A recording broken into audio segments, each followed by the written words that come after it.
Gracias, presidente. Compañeras, compañeros, miembros de la mesa directiva, compañeras,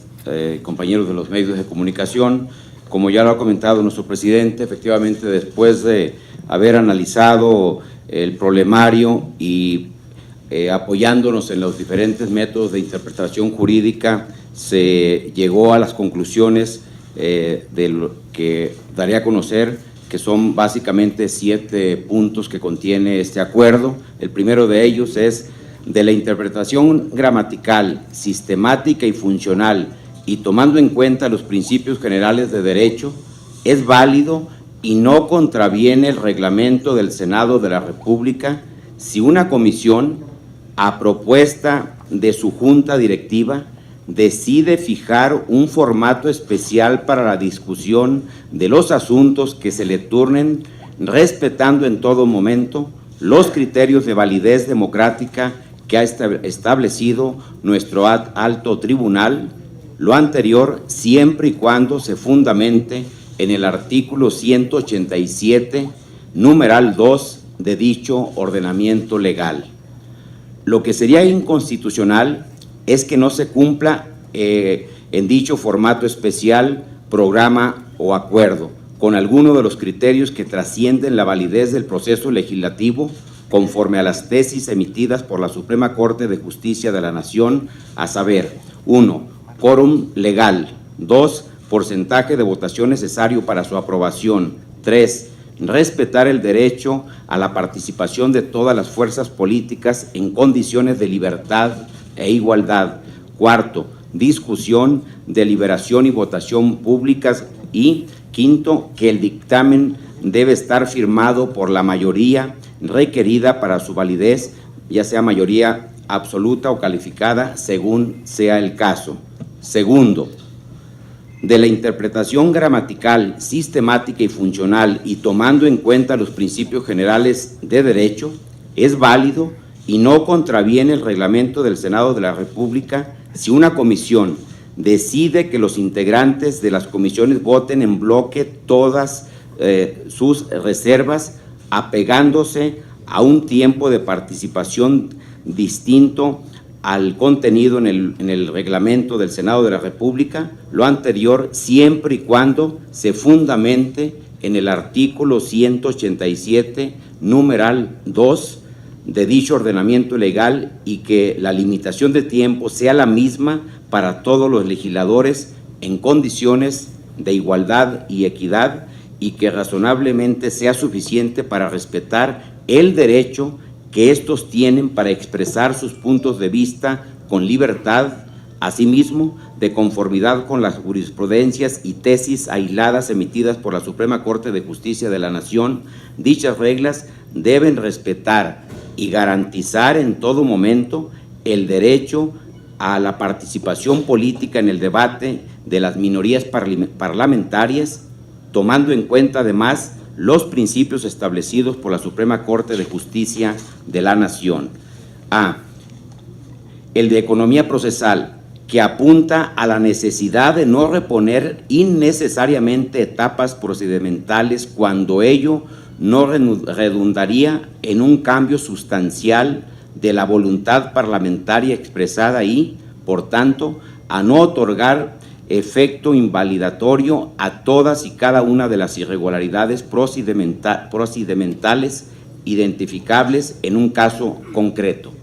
B. El de equidad y el de deliberación parlamentaria, que apunta, por el contrario, a la necesidad de no considerar automáticamente irrelevantes todas las infracciones procedimentales producidas en una tramitación parlamentaria que culmina con la aprobación de una norma mediante una votación que respeta las previsiones legales al respecto. Tercero, de la interpretación gramatical, sistemática y funcional, y tomando en cuenta los principios generales de derecho, es válido y no contraviene el contenido de los artículos 149, 183 y 187, con la creación de normas específicas que deriven de un acuerdo parlamentario emitido por las comisiones, ya que los 2 primeros artículos citados regulan el procedimiento ordinario y el tercero, el procedimiento de formato especial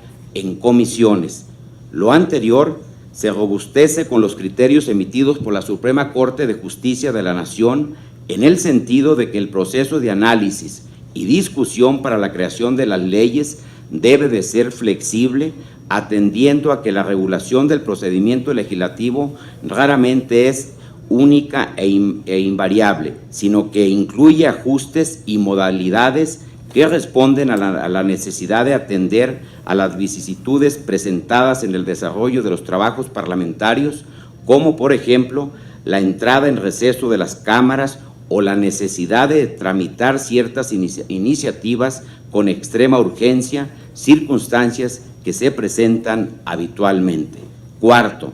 de la interpretación histórica, gramatical, sistemática y funcional, tomando en cuenta los principios generales de derecho, es válido y no contraviene el reglamento del Senado si el acuerdo de las comisiones propicia que la votación en lo general de un proyecto de dictamen se realice conjuntamente con la votación en lo particular, en un momento posterior dentro del proceso de dictamen, siempre y cuando las votaciones se realicen en actos y etapas separados, pudiendo ser incluso sucesivos y debiendo cumplir las formalidades esenciales del quórum necesario para su votación y validez. Lo que no puede ocurrir es que en un acuerdo de comisión o comisiones se acuerde suprimir la votación de un dictamen y para que la votación sea válida, la sesión de comisión en que se tenga verificativo deberá de contar con el quórum legal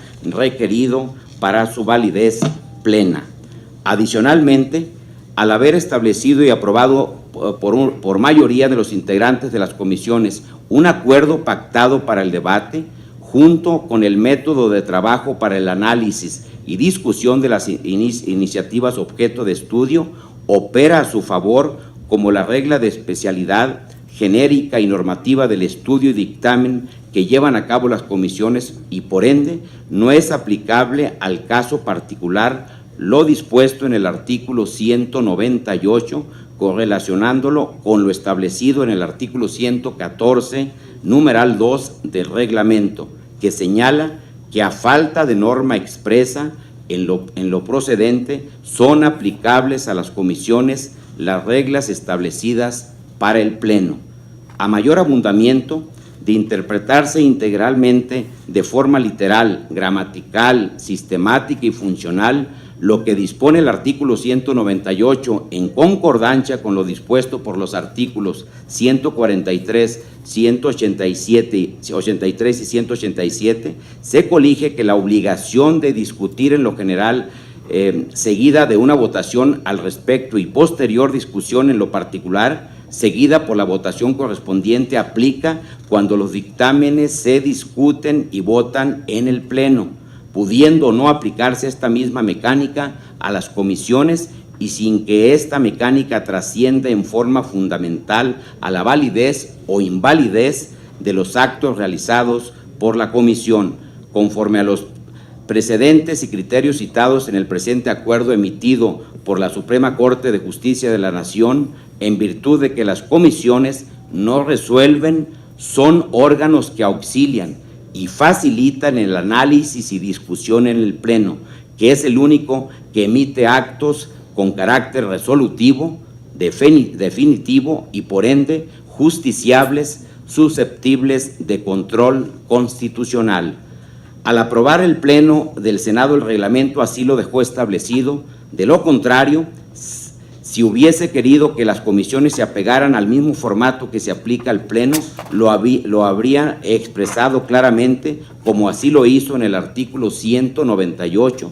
Incluso, también en esta instancia, el artículo 194 establece que el Pleno, a propuesta de la mesa directiva, puede aprobar una modalidad especial de debate de un dictamen, los llamados debates pactados. Como consecuencia de las consideraciones anteriores, aplicando de manera rigurosa un criterio sistemático y funcional de las disposiciones del reglamento ya ponderadas, se concluye que el diseño reglamentario de las responsabilidades aplicables a los procesos de deliberación y votación,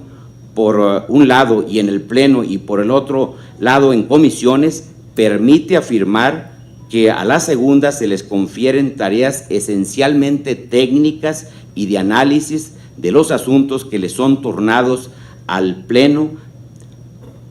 Se le confiere la máxima responsabilidad, además de deliberar la función resolutoria de asuntos que, mediante dictamen aprobado por comisiones, son sometidos a su consideración. Esto es así, dado que en función de las disposiciones aludidas, se colige que si un asunto es rechazado en lo general por el Pleno, concluye su trámite parlamentario y no existe justificación funcional alguna para abordar la discusión en lo particular del proyecto respectivo. De aceptar la posibilidad de que en el trabajo desarrollado por comisiones, éstas pudieran separar la discusión en lo general de la discusión en lo particular a través de una votación intermedia que marque el paso de una fase de discusión a otra, se estaría atentando en contra de la esencia misma del trabajo de comisiones que, como se dijo con antelación, consiste únicamente en analizar los asuntos que le compete y no es en resolverlos de manera definitiva. Quinto, de la interpretación gramatical, sistemática y funcional, y tomando en cuenta los principios generales de derecho, la Comisión de Reglamentos y Prácticas Parlamentarias no cuenta con facultades para hacer una interpretación del contenido de las disposiciones del reglamento, lo anterior con fundamento en el artículo 3, numeral 1 del reglamento del Senado de la República. Sexto, atendiendo a los criterios establecidos por la Suprema Corte de Justicia de la Nación, expuestas en las consideraciones del presente acuerdo, la naturaleza jurídica del trabajo en comisiones y del Pleno es distinta, principalmente porque las comisiones no emiten actos resolutivos, ya que esa facultad es soberana del Pleno, quien puede modificar, aprobar, rechazar o derogar leyes a través de los decretos que emite. Séptimo, la verificación del quórum se expresa para las comisiones, para las sesiones del Pleno, conforme a lo establecido en el artículo 39, fracción octava, 59, numerales 1 y 2. Asimismo, respecto a las sesiones de comisiones, se debe observar lo dispuesto por el artículo 147 del reglamento del Senado, es decir, es un procedimiento normado en el reglamento que no admite interpretación, máxime que se trata de uno de los criterios esenciales que trascienden a la validez de los actos del proceso legislativo. Con independencia de esta opinión y conforme a las normas que regulan el proceso de elaboración y discusión de los dictámenes, de darse una violación grave al procedimiento parlamentario que, conforme a derecho y a los criterios que ha fijado la Suprema Corte, sea determinante para invalidar una reforma,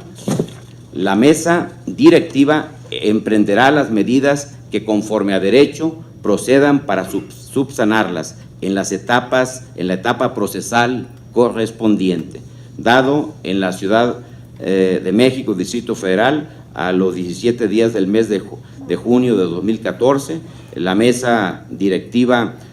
solicitó por unanimidad al presidente no pronunciarse sobre el acuerdo de interpretación a efecto de preservar la institucionalidad de la presidencia como expresión de la voluntad del Pleno del Senado de la República. Es cuanto, señor presidente. ¿Quién se abstuvo? Y quisiera también preguntarle, a lo mejor no entendí, pero usted dijo que la Comisión de Reglamento y Prácticas Parlamentarias no tiene facultades para interpretar el reglamento. Entonces, ¿para qué está la comisión? ¿Entonces debería desaparecer? No, la Comisión de Reglamentos y Prácticas Parlamentarias, de acuerdo al propio reglamento, tiene facultades dictaminadoras en los temas que tienen que ver con las normas que rigen la vida del Poder Legislativo, en este caso particular del Senado, y desde luego que la Comisión tiene facultades para poder expresar una opinión Esto es a petición de quién, de la propia directiva del Senado. O sea, puede omitir opiniones que son diferentes, la facultad para opinar a la facultad para interpretar, y esta facultad solo la tiene la mesa directiva. ¿Y quién se abstuvo? La senadora Marta Palafox. ¿En contra, senador? El senador Luis Sánchez y la senadora Iris Mendoza Vianey. Angélica Mercado. Senador, ¿sabe usted si mañana se van a presentar ya los nuevos dictámenes? Y también preguntarle si en el Senado está previsto que mañana se pueda convocar a un extraordinario, como han comprometido de alguna manera los diputados, para ver el tema de Telecom. Gracias. Mire, la decisión que ha tomado la mesa directiva en ningún momento está juzgando la actuación, la labor de las comisiones. Ellas tienen toda la libertad para reunirse en el momento que así lo consideren. Indudablemente que se les está notificando la resolución que ha tomado esta directiva, que reitero es lo que se le pidió a la directiva es que pudiese interpretar ciertos artículos del propio reglamento, y eso es lo que está haciendo. Y obviamente la facultad para poder citar a un periodo extraordinario es de la comisión permanente. El día de mañana efectivamente habrá de haber reunión de la permanente y hay la posibilidad de que se pueda presentar ese asunto, pero esa será una competencia de la propia comisión permanente.